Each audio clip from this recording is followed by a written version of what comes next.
Bonjour et bienvenue chers amis abonnés. Très heureux de vous retrouver aujourd'hui pour notre second cours sur la notion de l'État. Et comme je l'avais dit dans le premier cours, nous parlons d'abord des événements qui ont précédé l'existence de l'État, donc d'un État civil avec le droit positif.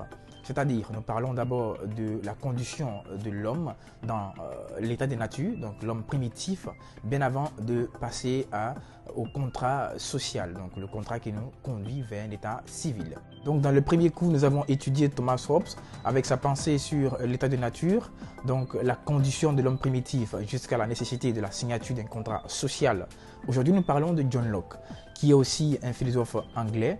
Mais ce qu'il y a d'intéressant, c'est qu'il y a un point sur lequel John Locke n'est pas d'accord avec Thomas Hobbes.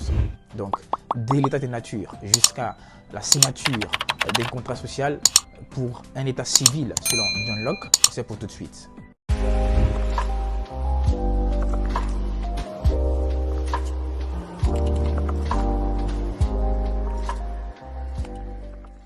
John Locke est un philosophe anglais qui est né en août 1632, pratiquement un siècle après Thomas Hobbes, et qui est aussi un théoricien du contrat social. Tout au long de cette vidéo, donc, nous allons étudier son célèbre livre intitulé Traité du gouvernement civil.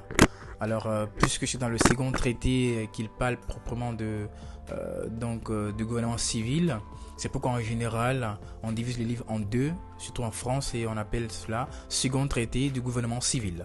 Il a été publié en 1689. Il présente l'état de nature comme étant un état d'égalité et de paix. Là-dessus, il rejoint Aristote qui disait que l'homme est un animal politique. Mais par la même expression, il contredit automatiquement Thomas Hobbes qui disait un siècle auparavant que l'état de nature est un état de guerre. Alors pour tous ceux qui n'ont pas suivi la vidéo sur Thomas Hobbes, vous pouvez juste cliquer sur ce titre qui se présente là-haut ou bien aller juste sur notre page. C'est la dernière vidéo qui se trouve sur la page en question, juste avant cette vidéo d'aujourd'hui. Alors John Locke présente l'état de nature comme étant un état où règne la liberté.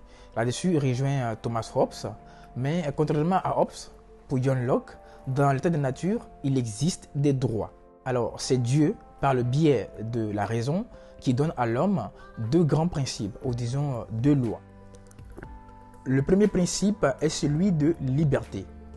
Alors, selon ce principe, l'homme se possède soi-même. Donc, l'homme est libre de sa personne. Et donc, il dit aussi que dans l'état de nature, tous les hommes sont rois. Donc, chacun est roi.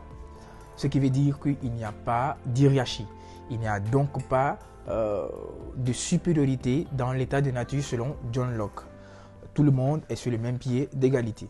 Le second principe est le droit de propriété. Disons que c'est une extension du premier principe, donc le principe de liberté. Alors, cela c'est un principe du droit de propriété. Si l'homme se possède soi-même, cela implique donc qu'il possède aussi son travail. Explication. Puisque l'homme s'appartient lui-même, s'il arrive à fournir de son énergie et de sa force et aussi de son temps à travailler, c'est que ce travail lui appartient. Pour encore être plus clair par rapport à cette partie, nous allons donner un exemple, d'accord? Alors, prenons le cas d'espèce d'une personne qui vient cultiver le riz ou le maïs, peu importe, sur un terrain qui est vide. Et puisque ce terrain est vide, s'il arrive à fournir son effort, donc, et prendre son temps à travailler sur ce terrain afin de planter du riz, non seulement les fruits de son effort lui appartiennent, mais également le terrain lui appartient également, puisqu'au départ, cela n'appartenait à personne. Alors, élaborons ce principe comme suite. L'homme s'appartient lui-même, son travail lui appartient, et ce que son travail modifie lui appartient aussi. Une question donc mérite d'être posée à ce niveau. Si nous avons tous des droits dans l'état de nature, d'où vient la nécessité donc de la signature d'un contrat afin d'avoir un état civil? Alors John Locke dit que c'est vrai que dans l'état de nature, nous avons tous des droits, mais ces droits ne sont pas respectés par tout le monde. D'où la nécessité d'avoir un état civil qui puisse assurer la sécurité des droits de tout et chacun. Avoir des droits et jouir de ces droits sont deux choses différentes. Et comme on l'a dit, dans l'état de nature, tous les hommes possèdent le même droit. Donc tous les hommes sont des rois.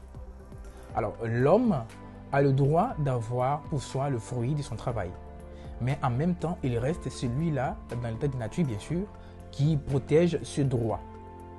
Alors, puisqu'il n'y a pas de loi civile ou d'une hiérarchie parmi les hommes dans l'état de nature, n'importe qui pourrait enfreindre le droit de l'autre et prendre possession de ce qui ne lui appartient pas. Voici donc la nécessité d'avoir une police ou une justice qui puisse punir de tels actes et permettre aux hommes de jouir pleinement et en toute sécurité de leurs droits. Donc la différence entre l'état de nature et l'état civil pour Locke est que les hommes ont déjà des droits dans l'état de nature, mais ne peuvent pas en jouir, car il y a l'absence d'une hiérarchie. Et l'état civil est créé afin de faire respecter les droits naturels et non pour les créer. Le rôle de la société civile, selon John Locke, est de faire respecter les droits. Et contrairement à Thomas Hobbes qui dit que le rôle de la société civile est de créer les droits. C'était donc tout pour la vidéo d'aujourd'hui. Je vous remercie toutes et tous d'avoir été présents. Et n'hésitez pas, comme d'habitude, à laisser vos impressions dans les commentaires et posez-moi toutes les questions sur la leçon d'aujourd'hui. Et laissez-moi savoir aussi les sujets que vous voulez que j'explique dans ma vidéo prochaine après cette leçon-là. Et donc, pour la dernière vidéo, donc la dernière leçon par rapport à cette notion d'état de nature sera donc sur Jean-Jacques Rousseau. Et ce sera dans la prochaine vidéo. Une fois de plus, merci. N'hésitez pas à vous abonner, à partager la vidéo et à laisser un like si vous avez aimé, bien sûr. Et à la prochaine vidéo. D'ici là, portez-vous bien.